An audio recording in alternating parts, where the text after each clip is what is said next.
ummanni Harargee kashalabbeen xiqqaachuun qabu. Kashalabbeen arrabsamuun qabu. Sababii nama tokkootiin Harargeen xiqqaachuun qabdu. Ummata dachiinsaas qilleensisaas sabisaas namatti toludha bar. Harargee jechuun Oromoo jechuudha. Harargee jechuun qabsoo jechuudha. Harargee jechuun afaan jechuudha. Dhaabbadhaa. Isin walii keessanii walitti bobbaa.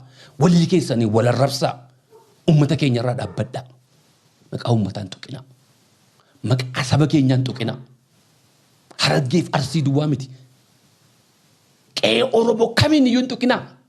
Dadhabiinsa mataa keetii ganda jala dhokattee maqaa gandaatiin hin deemin. Ijoollee gandaan bobbaasin. Dhaabbaduu ummata kanarraa. Ummanni kun siin hin madaalamu. Ummanni kun ummata guddaadha. Ummanni kun ummata goota.